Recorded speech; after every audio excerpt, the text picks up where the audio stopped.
how to get some nice visual feedback for using the Ableton Looper.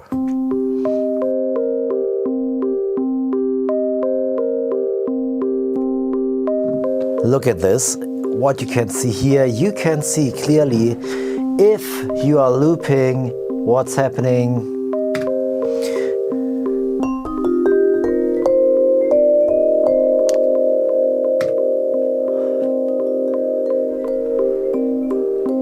And have multiple loopers doing their thing.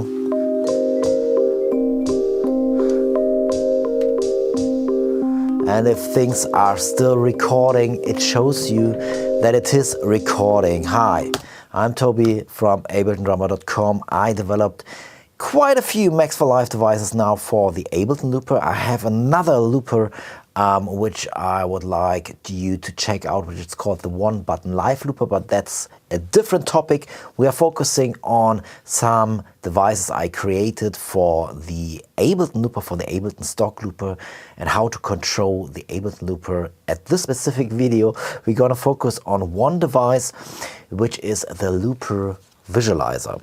So just so you know, you need Ableton 12, Ableton Live 12, because a few things are accessible since Ableton Live 12 and the API. And you need Max for Live. Max for Live is included in the Ableton Live suite or can be bought as an add-on towards Ableton Live standard. So we have this visualizer here, and this visualizer is available as a single device, but you can get it as well with a few more devices, which is the Looper controller and the export to create clip from Looper automatically and have this played and have the Looper stop automatically. So those are different devices. I'm using them partly in this video just to make sure. This video here is about the Looper Visualizer, how to visualize multiple loopers to see what's happening and to perform and to be able to do some music differently with Ableton Live. Cool. So the Looper Visualizer is this device here, and it's really easy to set up. So maybe if we fold down the other ones, and we can automate this or key command control this or MIDI map this opening and closing. So let's focus just on this one device here, which is sitting on my keys track here.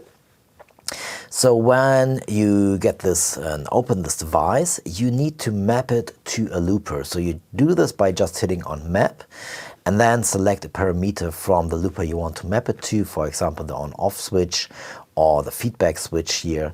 And then it displays you the name of the looper it is mapped to. So if I name this different, keys X maybe, and I hit R for refresh, it displays me the name in here.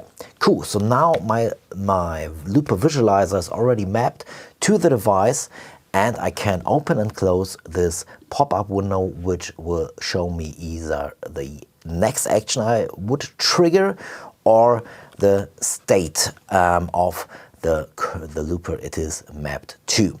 You can zoom and make this window really, really big if you need to. You can place it on a second screen. You can place it on an iPad if you're using Mac OS. The iPad, now current iPads are all able to mirror your screen from your Mac OS. So you can just place this somewhere and have this somewhere, have a second screen, or have this somewhere placed where you need to see and the visualizer and what state or what action would be triggered next. You can save the position, and when you open up the Ableton Live set, it will open in this position. Sometimes that can be a little bit funky if you save the position on a second screen, and then you can just need to replace this once. For saving the position, you can just hit S and it will recall that there's a little S button up here or a save position on the actual device. Okay, you can as well hit reset the position, so that's bringing it back to an initial position. Nice one. Cool. So now we are able to see and can select the display mode. So the display mode, as I mentioned already, the state of the looper or the action I would trigger. So action is very similar to what's happening down below here. So if I play a little to demonstrate you, I have a foot controller down below here where I'm triggering the Ableton Looper. So you can see it's blinking red and it shows me play would be the next action which would be triggered here. And then the next action would be overdubbing, the plus sign, and this is like the controller is showing you. Let's quickly delete this. Cool. So we are able to see the action, which is the same like the controller and the Ableton Looper is displaying, or we could change this to state. So that would mean it would display which state the looper is currently in. So now it's stopped, it's not playing. Now it is recording. Now it is playing. Now it is overdubbing. And so on and so forth. I actually should start playing some real music and not just making things up here. But this is the cool thing here, that you're not only, and that's really depending on your use case and what kind of like visual feedback you want, that you can set it to action or to state. Or another option obviously is to have multiple devices for one looper. So if we go to my presentations and then put in a second looper visualizer and quickly set this up. So we map this to the looper here, keys X, open the window, maybe keep it like this, or maybe do it the other way around, maybe have the action at the top and the state at the bottom.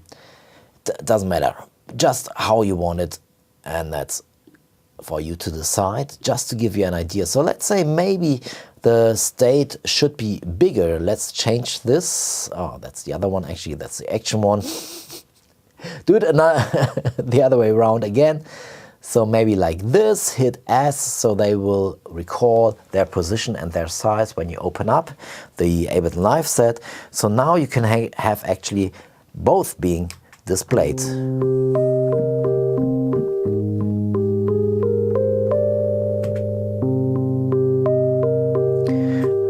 And there was addition. Let's do it again.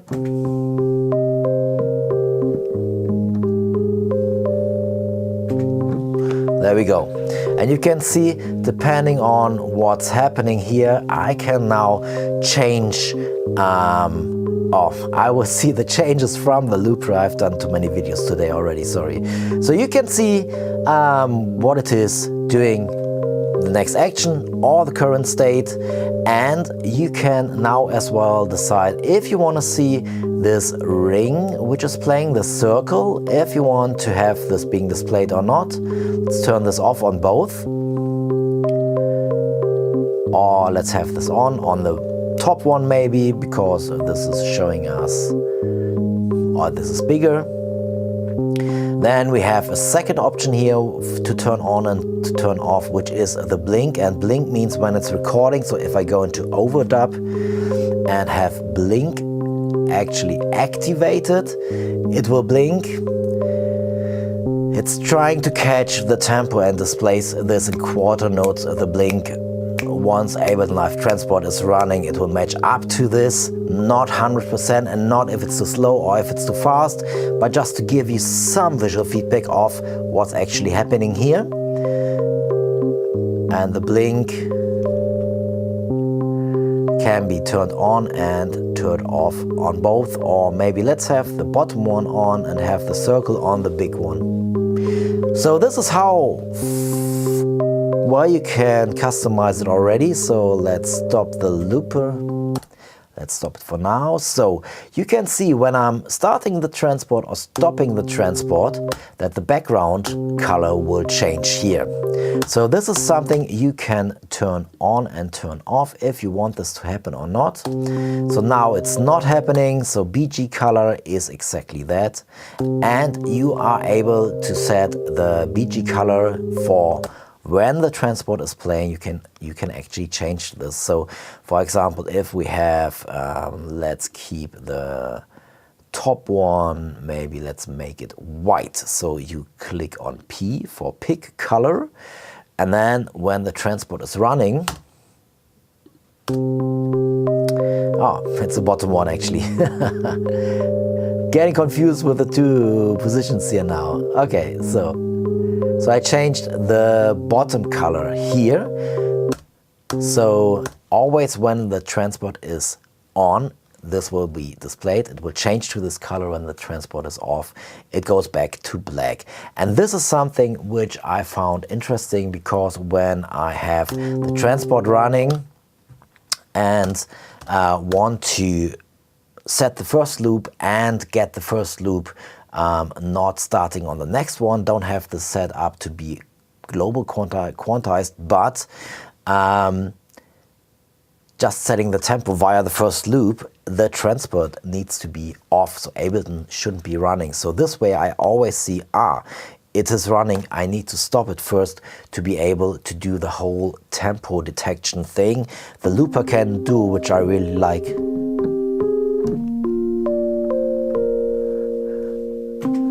So a little bit slower than before, and I can set the tempo via recording the first loop here, being totally free on where to jump in. Okay, cool. So you are able to MIDI map or key map the open and close button. Maybe let's get rid of this looper here just to show you. If we have multiple loopers, I MIDI map this to the MIDI Dobrynja pocket here. So I can just quickly, easy, if I want to navigate somewhere, or if I want different loopers in different parts of my Ableton Live set being displayed and visualized, I can automate this even if I want to, via a MIDI dummy clip or via some automation in the arrangement. So this can be key mapped, or it can be mapped to a MIDI controller. Cool. One more thing here, and we can see this on this drum beam looper here. That's a drum beam, drum MIDI controller. And on this looper right here, we got a looper visualizer as well, which is mapped to the drums loops. And this one is showing us the rec bars function here, which is if the length of the loop which should be recorded is predefined or not. So we have variable length, or we have this set to a certain bar length. So maybe let's set this to 1. And this is something, if I change something here and if I want to have this visualized, I can have this on the top here, so I know even if I'm not looking at this looper, and maybe if I forgot like how long this was set, that I'm able to actually see this in the looper. So to give you a quick example, I'm gonna record my first loop, which is not being set to a predefined length, so I can be quite free.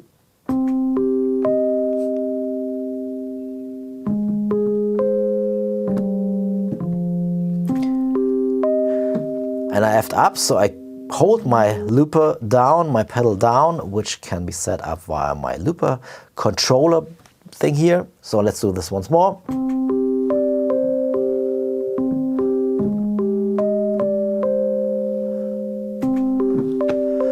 Now go to the vibraphone.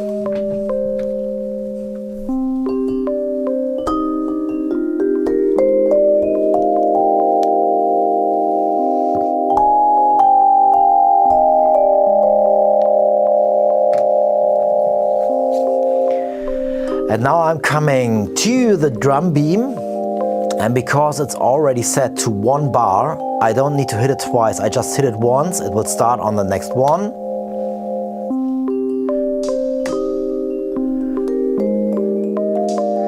And it's an overdubbing mode, and I can see that via my drum visualizer, even if I'm not viewing any of my drum beam looper here.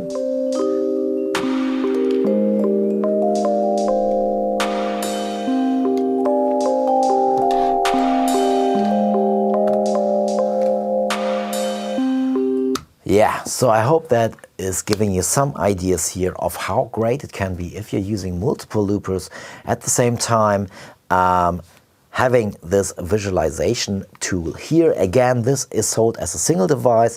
If you are interested in all the other devices I got here, the Looper controller, which lets you set up multiple MIDI controllers to control the same Ableton Looper, and especially if you're using MIDI gear, which, yeah, just if you want to customize things a little bit more, you want to look at this. And I have one which I just performed, which is when I hit this one, just clearing out multiple looper instances, stopping the global transport at the same time, just to reset and start my thing from fresh here. So those are two more devices, and there is one more, which is the clips export.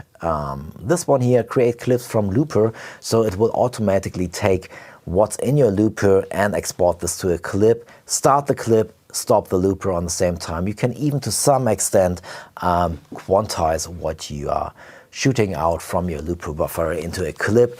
All those things are available now as a full pack of a suite, or if you're just interested in single devices, just follow the link in the video description to check them out. Take care, bye bye.